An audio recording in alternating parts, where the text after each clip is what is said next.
Hi friends, it's Lisa Hetrick. Welcome to my YouTube channel and blog. I'm so grateful you're here with me today, and I am super excited to share part 3 of the Mix Brand Watercolor Palette series. I have been having some fun with this series. If you've missed part 1 and part 2, I'll make sure that's linked up for you.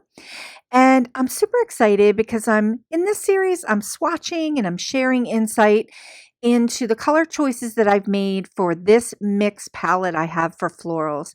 One more thing before we get started in the pinks, you do not have to use the exact colors that I'm sharing to enjoy watercoloring. I'm just sharing these for inspiration. So let's get started with the pinks that I have on my palette. So first up is a bit of a surprise to me, and this is Holbein's Shell Pink. And I'm actually surprised I put this on my palette. I'm really digging it. This is a really pastel-like pink color. It's got a white pigment in it, so it is sort of like a gouache, I think, but it's a little bit more opaque.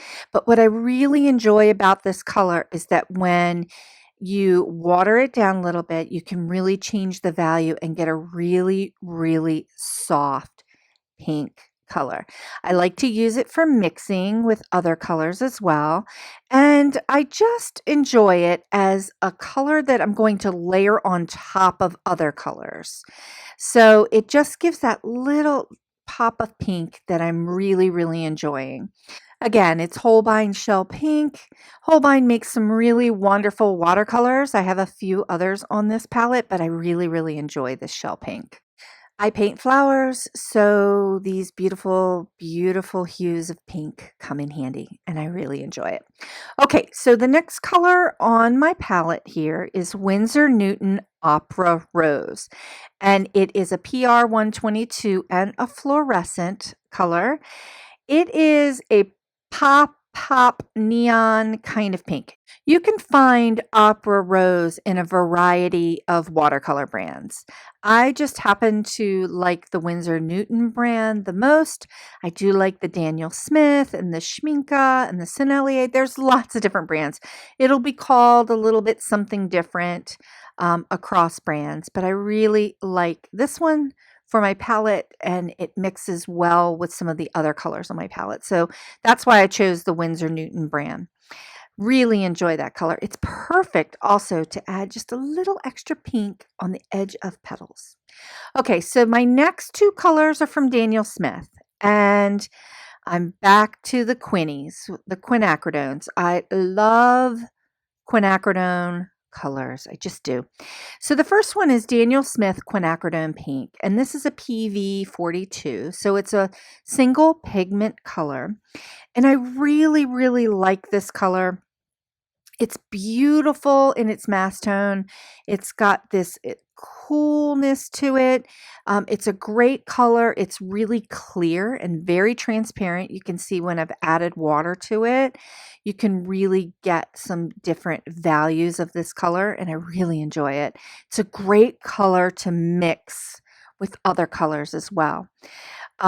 My next one here is Daniel Smith Quinacridone Rose, and this is a PV19, so it's starting to skew a little bit more with a little bit more of the violets inside of its pigment.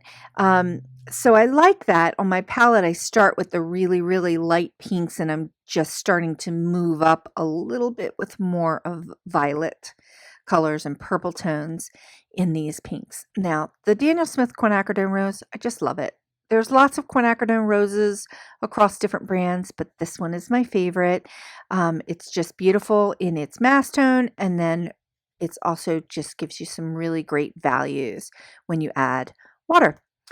Okay, so the last pink on my palette, and it's really starting to skew a little more on the purple side. That's okay, is the Sennelier Helios Purple.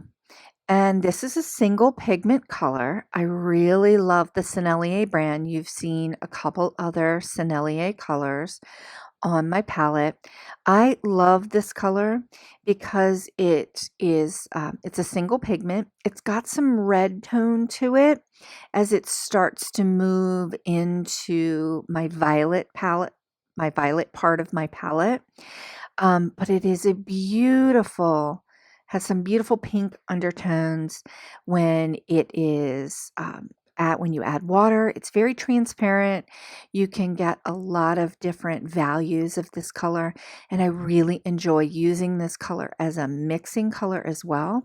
Because it's a single pigment, it mixes well with others on my palette. I like to add a little bit of Opera Rose to it just to kind of pop that color a little bit more. Sennelier Helios Purple has just kind of become one of my favorites, and I really enjoy using this pink.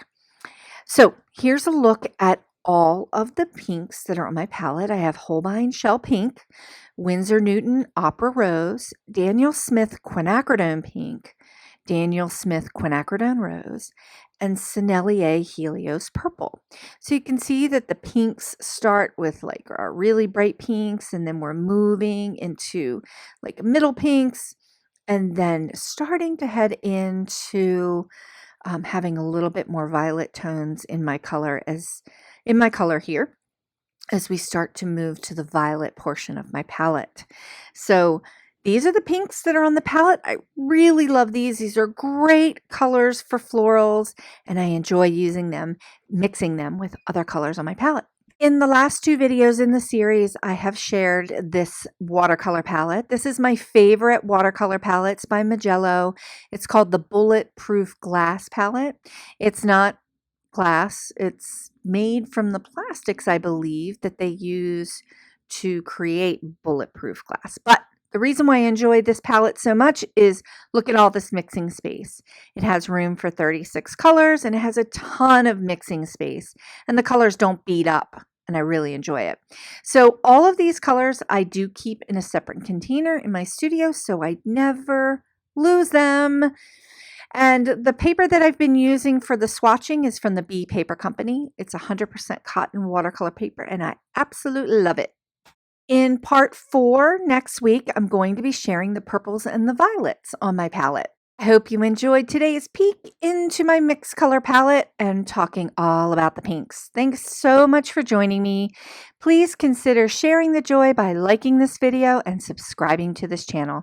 Thanks so much for watching, and I'll see you next time.